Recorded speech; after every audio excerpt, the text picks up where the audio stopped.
Beware of the others, of the skins they wear, and the games they play.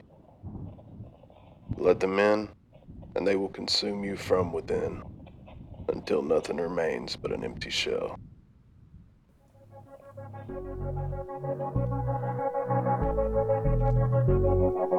Welcome to Cemetery Road Radio.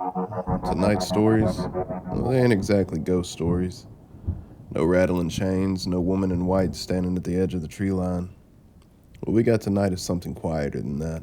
Something that gets under your skin slow, like fog rolling in off a river bottom before you even realize the night got cold. 4 stories, 4 different kinds of dark. Some of you already know you don't belong in this world, and this first one's for you. My name's Osborne, and this is Cemetery Road Radio. Now, before we get started, if Cemetery Road Radio is your kind of place, go ahead and hit that like button and subscribe. Helps more folks find their way on down here.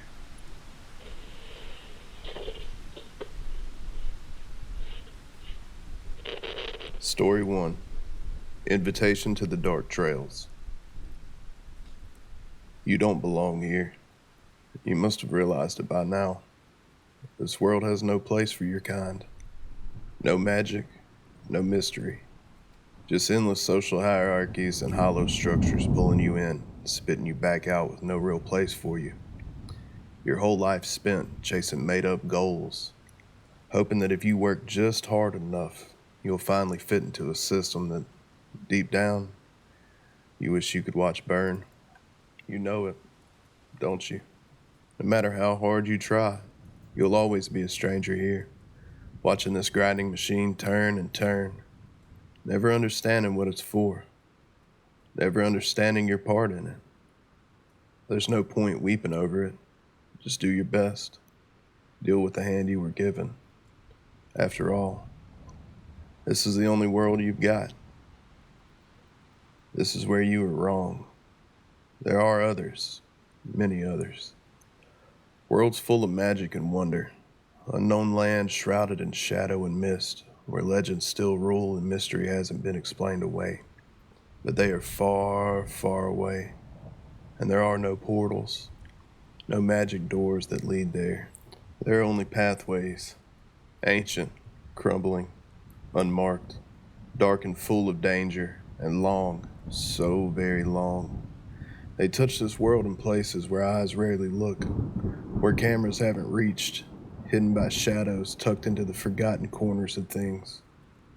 But these places are getting fewer, and so are the places where the trails cross into this world. If you wish to find the paths between worlds, you will need a guide. You will need an invitation. And to get one,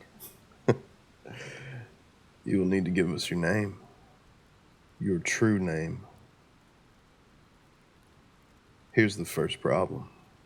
You don't know your true name. You don't even know what that means. Let me explain.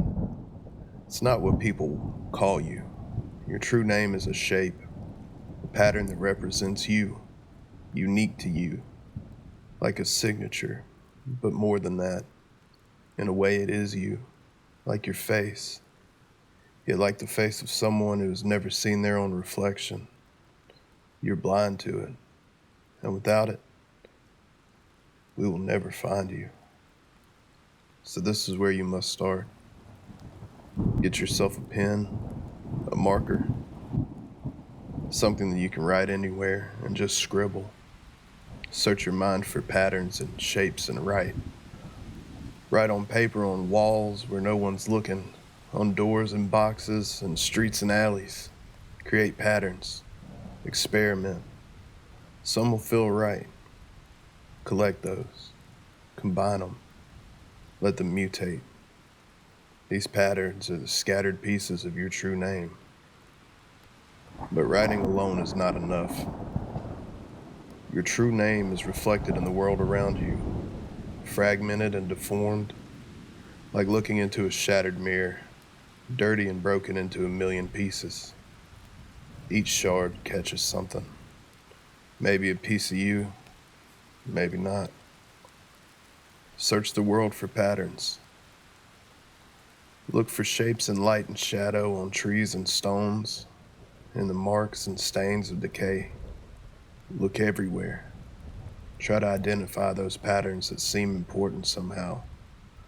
Imitate them, distill them. Think of each as one piece in the puzzle. It takes time, but if you keep observing, keep writing, I promise you will get closer. And you must go where we pass, the rare places where the trails still cross into this world. These are not safe, comfortable places where crowds gather. No, these are dangerous, decaying places. Dark alleys, abandoned buildings, ruins and tunnels. Places where the walls of this reality grow thin, where someone can still pass unnoticed, appear and disappear without a trace. This is where you must write your name. And these places are becoming rare. The lights in this world keep growing, networks of cameras and watching eyes ever expanding, leaving nothing unseen. Soon, nothing will be hidden, and the last trails will disconnect from this world entirely. But for now, some places remain. To find them, you must go where a reasonable person will not.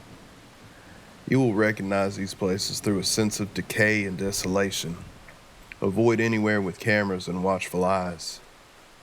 That is where reality hardens into an unbreakable wall. You will find no passage there. Have courage, have curiosity, and most of all, have patience. The trails are rare, and those who travel them are few. Even if you leave your name near one of the intersections, it may take a long time before it is noticed.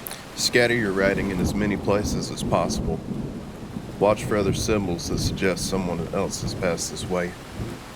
At times you may feel watched. You may notice figures in the shadows that disappear when you get near. Don't disturb them.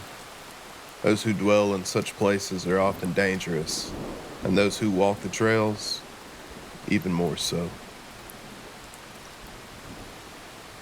Once in a while, return to the places where you wrote. Observe whether someone has left a mark next to yours. This is a sign. It means someone noticed you. Maybe even one of us. When this happens, return to that area often.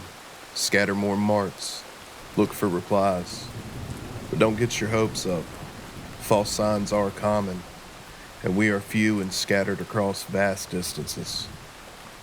But if you do not cease searching, maybe one day, in one of those forsaken places, we will meet.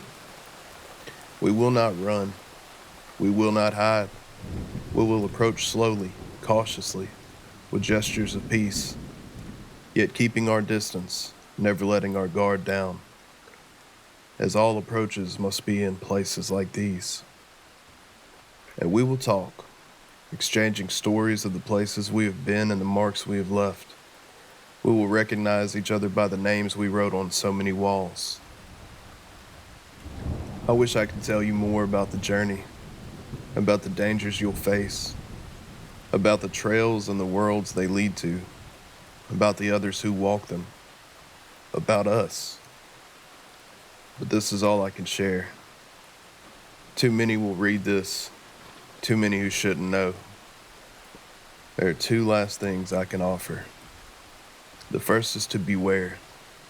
We are not the only ones who travel between worlds. Beware of the others, of the skins they wear and the games they play. Beware of deceivers who prey on despair. Let them in, and they will consume you from within until nothing remains but an empty shell. There are many others on the edges of the trails, lost, broken, mad, all dangerous in their own way. Where we walk is never safe. Watch yourself. The second is to be persistent. This can take time, a long time, years, decades, a lifetime. And even that may not be enough. You might waste your whole life waiting for an invitation that never arrives. Know that the little this world throws your way might be all you ever get. Make the best of it. But if you never stop searching, never cease exploring, if your courage holds and your mind does not break, if you survive, if you are lucky, very lucky, then our ways will cross. One of us will see your mark and recognize it for what it is. And after all is done, we will invite you to join us in our travels. Then your time in this world will be over, and your true journey will begin.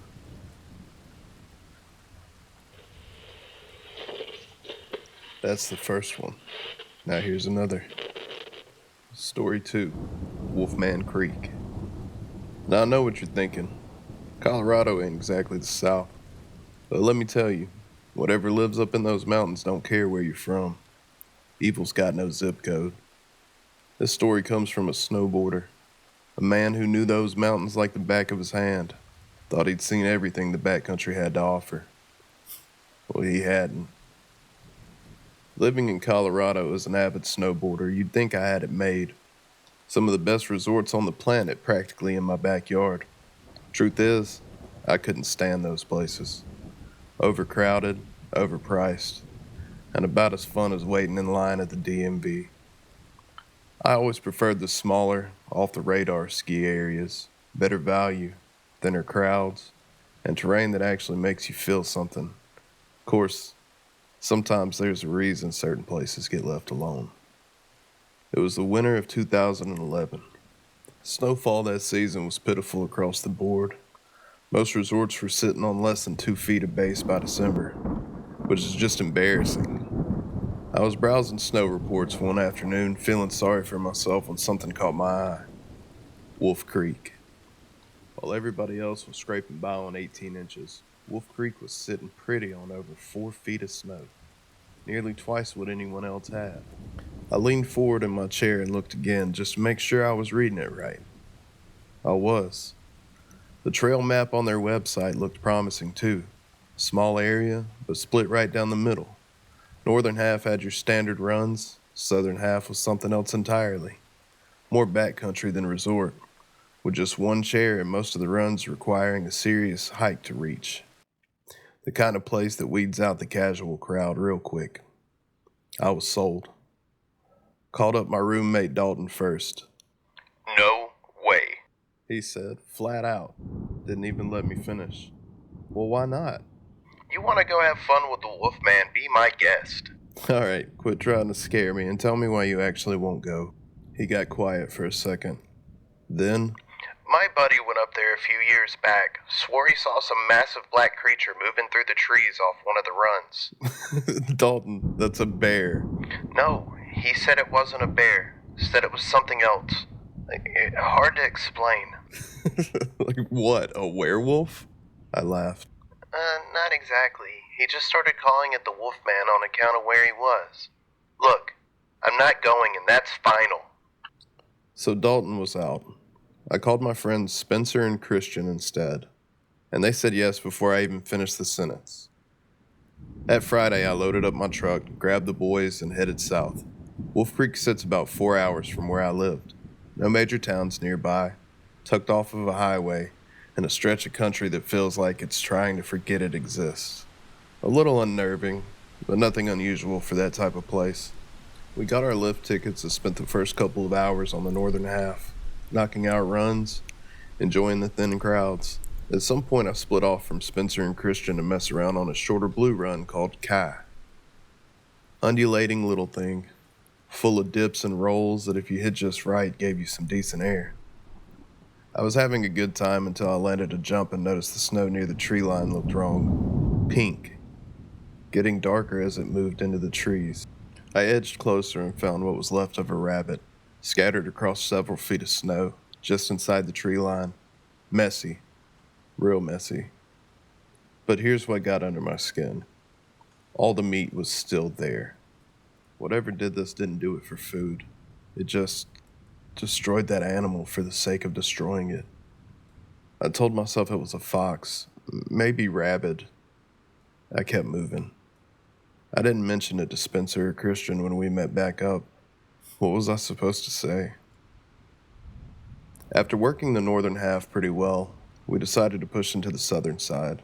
Steeper terrain, heavier trees, cliff drops, and fewer people. Less patrol presence. The kind of place where you feel genuinely small. And it was beautiful. Honestly, some of the best terrain I've ever ridden. For a little while, I forgot all about the rabbit. Then we found the skunk. And if the rabbit could have been written off as some predator's work, then this was something different. The skunk's head was caved in, and it had been split clean down the middle. Organs laid out around it like somebody had been deliberate about it. Spencer looked like he might be sick. Christian started to say something about the Wolfman, and I cut him off before he could finish. "No," I said. "Somebody's messing with us. I told people where we'd be. That's all this is." I didn't believe a word of it. Christian suggested one more run to clear our heads.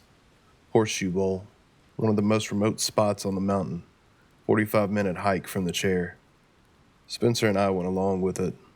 Looking back, I wish we hadn't. The access gates to that terrain closed just minutes after we got through. We had maybe an hour of sunlight left, which meant we needed to move. Problem is, I'm a strong rider but a slow hiker, especially in deep snow at altitude. That 45-minute hike stretched into an hour easy. The bowl was worth it, but I couldn't appreciate it the way that I should have, not with the clock running. Sun dropping fast, we decided to cut through the trees at the bottom to save time getting out. That was our mistake. We got turned around almost immediately. By the time we realized it, the last of the light was gone and we were moving through near total darkness. Temperature dropped hard. The wind picked up, moving through the trees with a sound I can only describe as a low, steady moan. We had no choice but to keep going. Snowboarding through dense trees in the pitch dark is terrifying under any circumstance. When it's that or freezing to death, it becomes something else entirely. Christian was ahead of us when he just disappeared.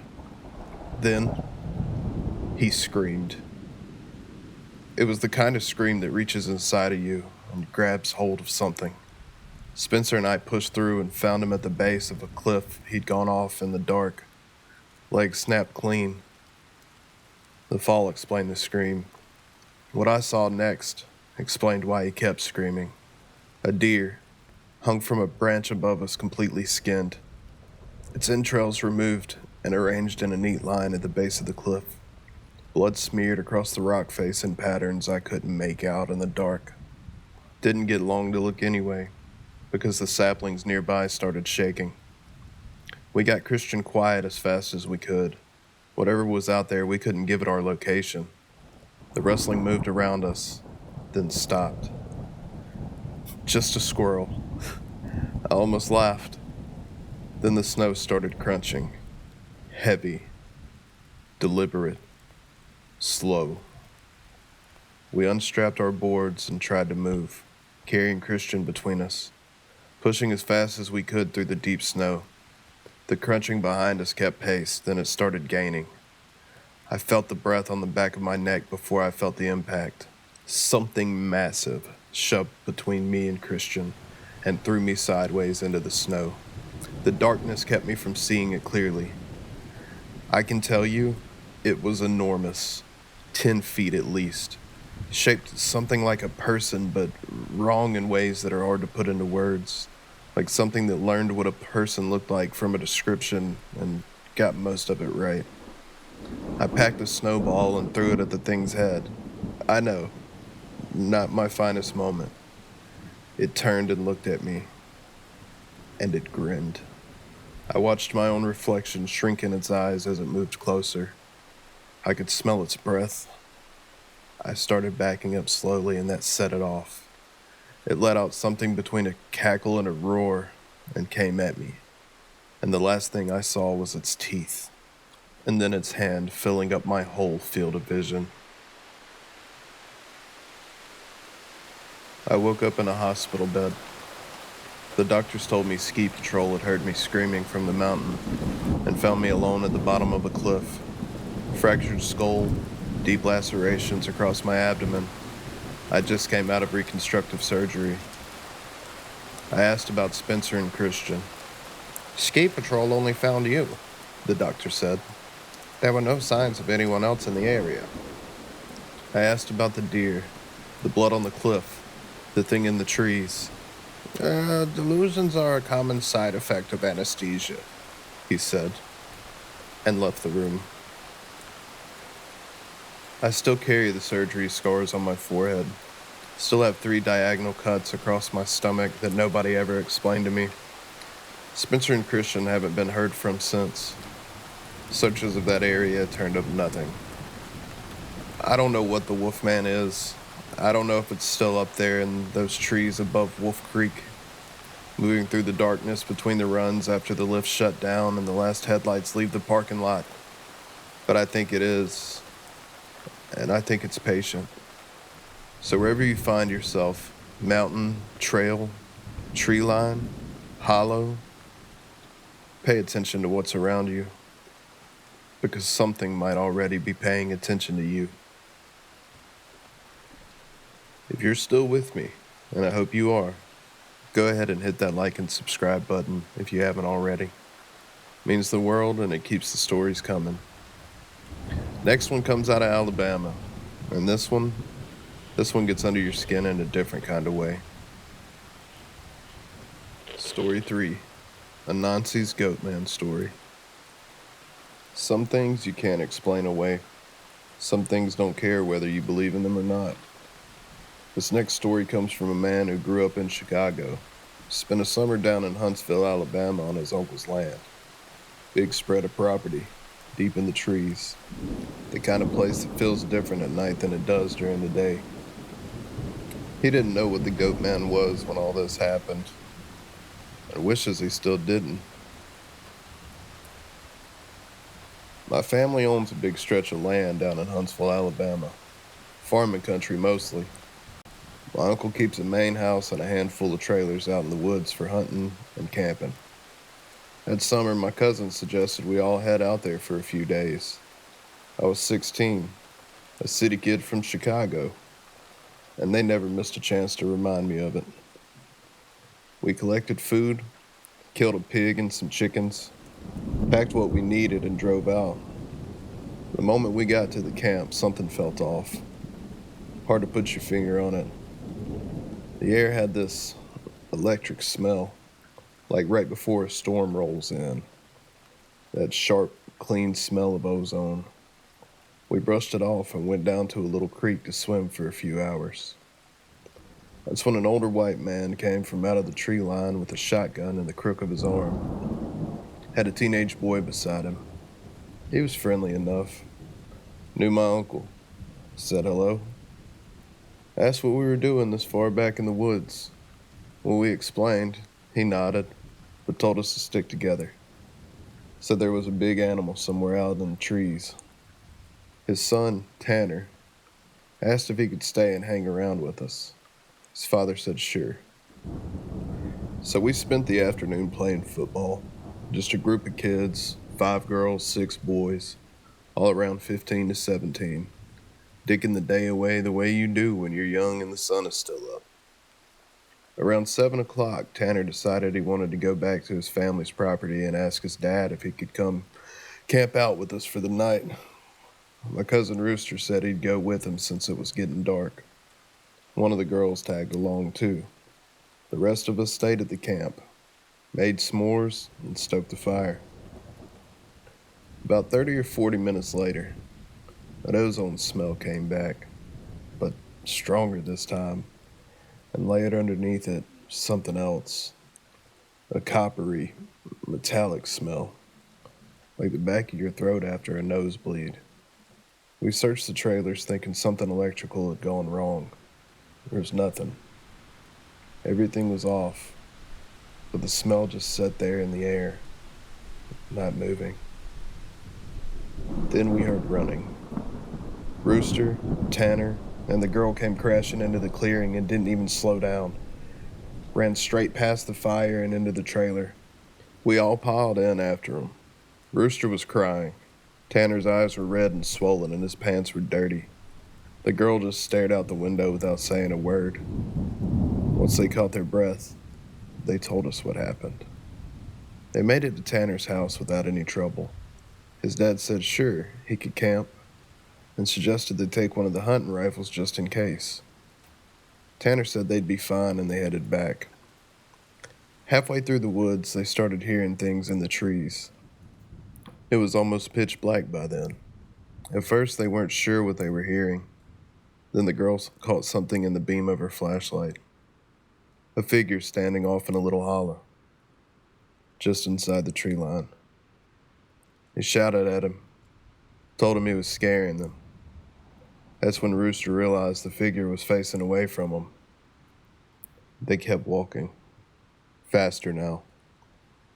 Then they spotted another one on the opposite side of the trail, also facing away, a little closer to the path than the first.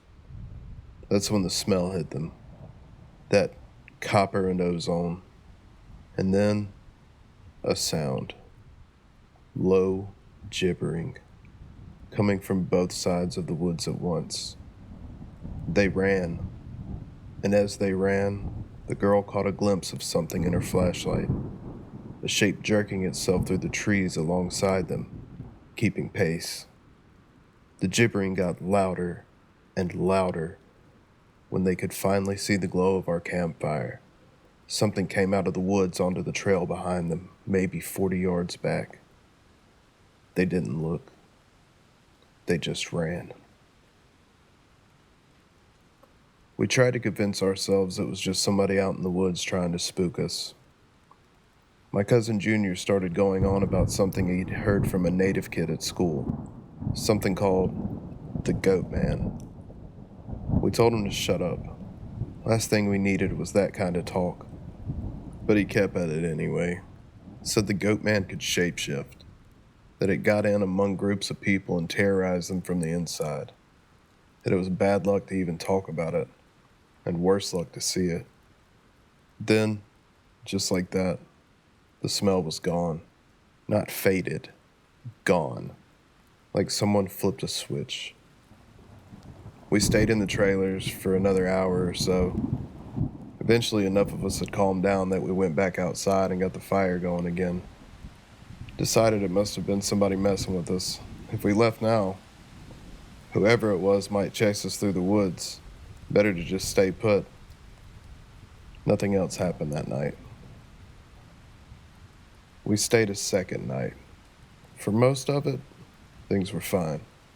A few drinks, some ghost stories around the fire, and then around 1 a.m, the smell came back. So strong this time that one of the girls started vomiting. The air felt clammy against your skin.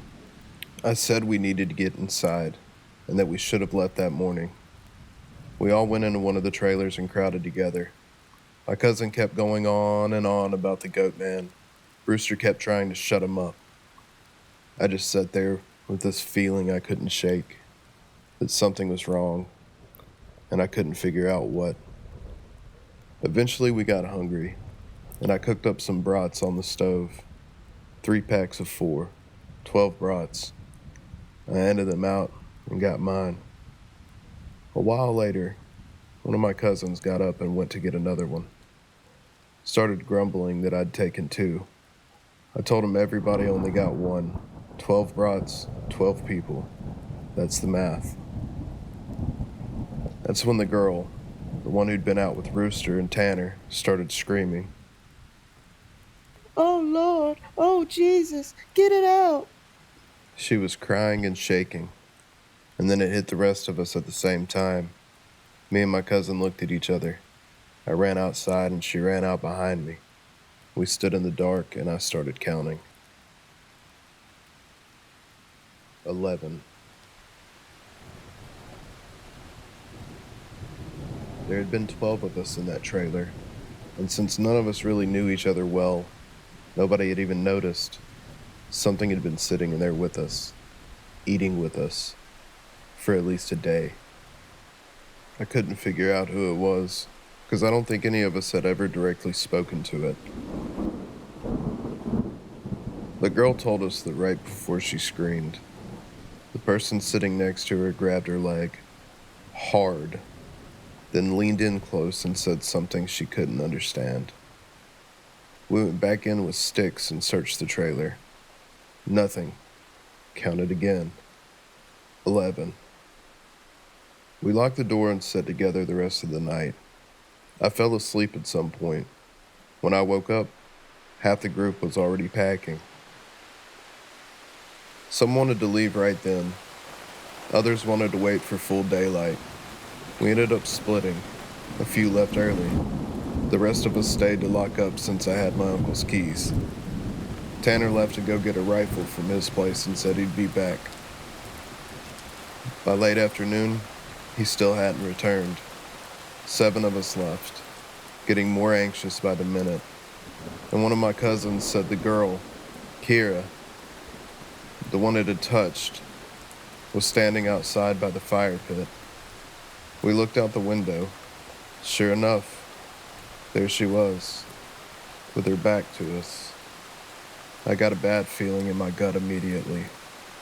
The copper smell had been gone all day. Now I could just barely catch the edge of it. One of the girls went outside to get her, made it halfway across the clearing and stopped cold. Kiera started heaving. That's the only word for it. Like someone laughing without making a sound, her whole body moving with it. Back still turned to us. And that's when I noticed the woods had gone completely silent. No birds, no squirrels, nothing. I told the girl outside to get back in the trailer right now. We locked the door and watched through the window. Kira stood there for another 20 minutes. Then the guy watching the window said she was still there. And there was a massive bang on the door. We scrambled. The banging was loud enough to shake the frame. Then we heard Tanner's voice. Let me the hell in! Stop playing! We opened the door and he stumbled in with a rifle. Nobody else outside. So we asked him what happened. He'd walked up to the clearing and seen a girl standing by the fire pit. He said it wasn't Kira. Whoever it was had turned towards him as he approached and just stared, slowly tracking him as he moved around the clearing toward the trailer. He said he didn't even see her move. She just kept getting closer without him ever catching it happen. By the time he reached the door and found it locked, she was halfway across the clearing. He ran the last stretch and started banging. He pulled me aside and whispered, You know there are only 7 of us in here, right? It had been back inside while we were sorting ourselves out. Slipped right in again. We looked out the window. Nothing there. Recounted. 7 people. Tanner's cousin Reese showed up later that evening with another rifle and a heavy lantern. He'd come down the same trail and passed a girl standing in the middle of it, staring at him slack-jawed. He'd asked if she was okay. She didn't answer, just stared. He kept walking and she followed, always lagging a little behind. Then he turned a bend in the trail. When he went back to check on her, the trail was empty. He told us that as he'd gotten close to camp, she'd said something low that he didn't catch. And when he turned around, she was right up on him. He reached out to steady her and somehow missed, like she'd shifted without him seeing it. He smelled it before he reached us. Blood and singed hair, he said, all the way up the trail.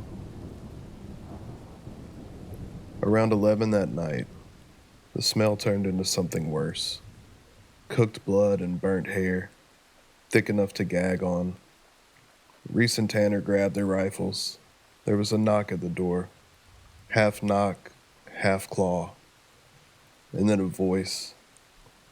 I've thought about how to describe this voice for a long time, and the closest I can get is this.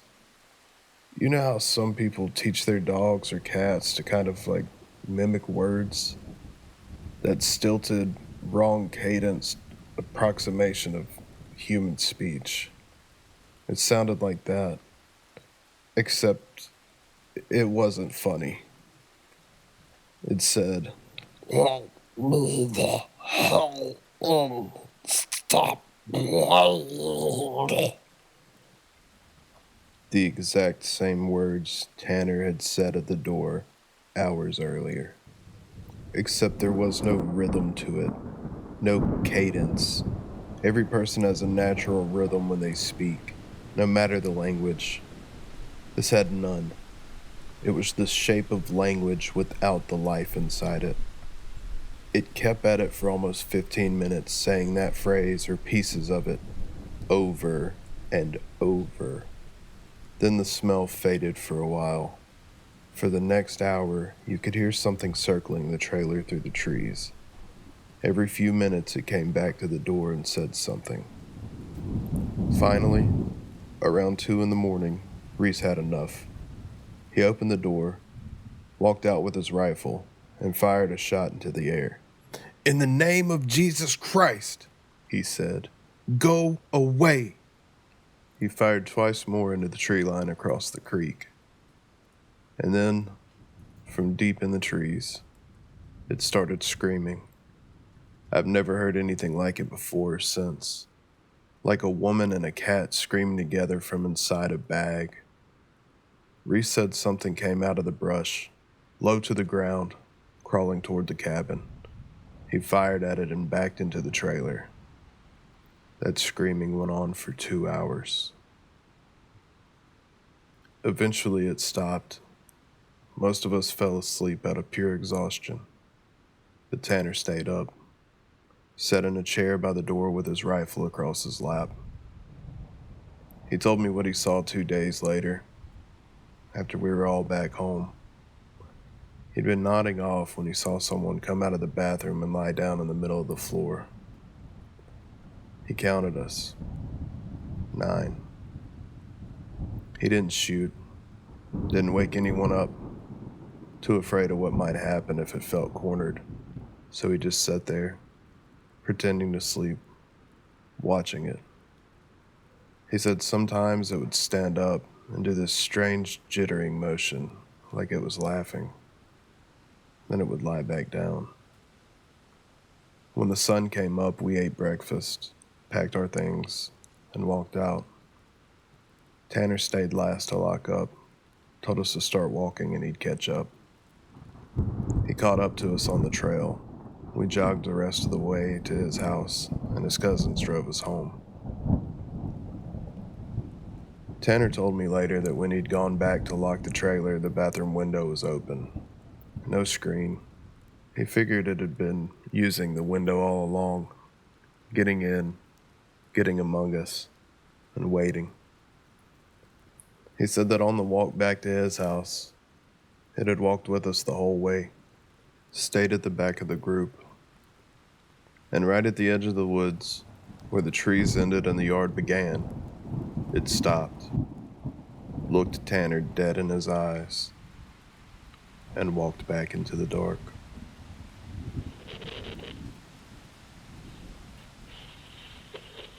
One more. And this last one, it's short, but it's close to home. Goatman, Mississippi. Population, about 390. 3 roads, and one of them has an end you don't want to find. Story 4. End of the road. It was an overcast kind of day in the middle of that special July heat. The kind that sits on you like a wet blanket. The kind the South does better than anywhere else in the world. I had just moved in with my dad and his wife in the small town of Goatman, Mississippi. Population about 390. The whole town was really just 3 linking roads. I lived on the smallest one. Don't let that fool you into thinking it was some kind of run-down place. Everybody kept their yards neat, and pretty. It was a quiet, ordinary kind of town. That day my parents had left me home alone with my new stepsister and little brother. A fight broke out, the way fights do when you're young and stuck somewhere new and everything feels wrong. Instead of going up to another room, I walked out the front door, still cussing under my breath, and just started walking. I was heading toward the dead-end half of my road before I even realized it. I almost turned around. Then I thought I'd never actually walked to the end of this road. Never had a reason to. So I kept going. About 5 minutes down, I saw it. The end of the road. From a distance, it looked normal enough, but as I got close, something felt off. The road was well built. This was a solid town, well-maintained streets, but the end of this road didn't taper off the way roads do. It looked cut. Like it had once gone further and something had come along and just removed it. Past the pavement's edge, there was a foot of bare dirt and then thick brush and woods pressing right up against it. I didn't want to go home, so I pushed into the brush. The further in I went, the thicker it got, and darker. Not sunset dark, not weather dark, something else. The kind of dark that feels like a warning, like whatever made this place doesn't want you to keep going. The trees got more twisted the deeper I pushed, branches tangling together overhead like they were trying to close the sky off. I was young and arrogant, and too curious to listen to what my gut was telling me. Then I heard it, a whisper, too low to make out, easy enough to blame on the wind. I kept going. Up ahead, the brush opened into a small clearing, and in the clearing a house, small, 2 or 3 rooms at most. Old wood, weathered gray, and past it, scattered in the dirt, pieces of pavement, like this was where the road had actually been trying to go. I heard the whisper again.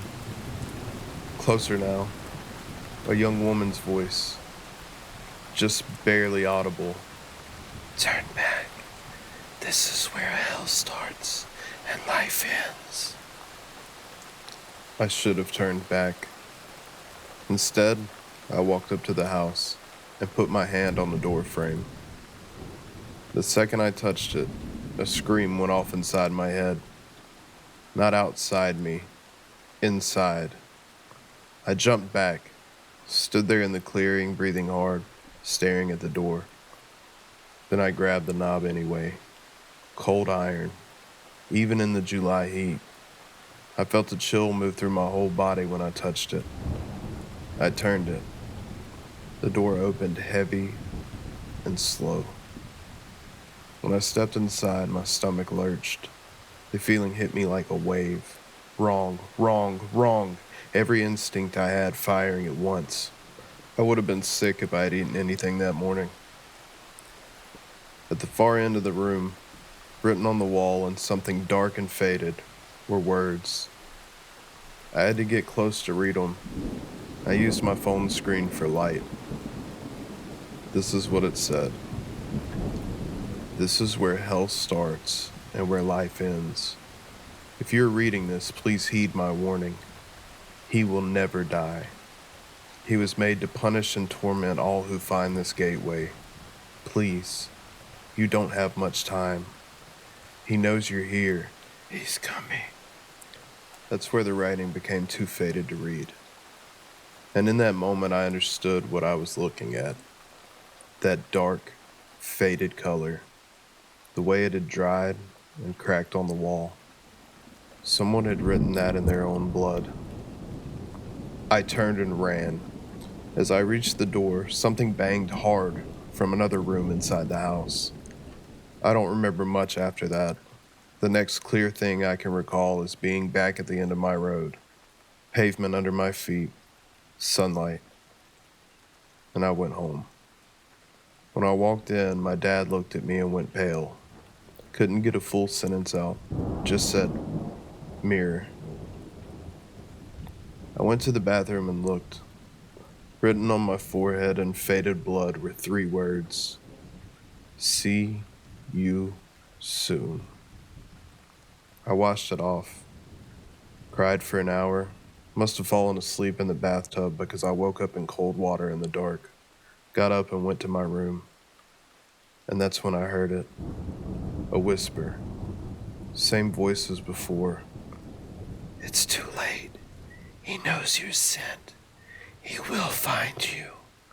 There is now no escape. See you soon.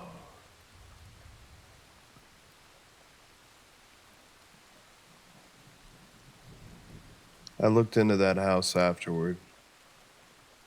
Found some things online. Accounts from others who'd been inside. Every single one of them had started hearing voices. Started feeling followed. And every single one of them had eventually, well, I know the voices are real. They've been telling me there's only one way to make it stop. I'm sorry. I have to.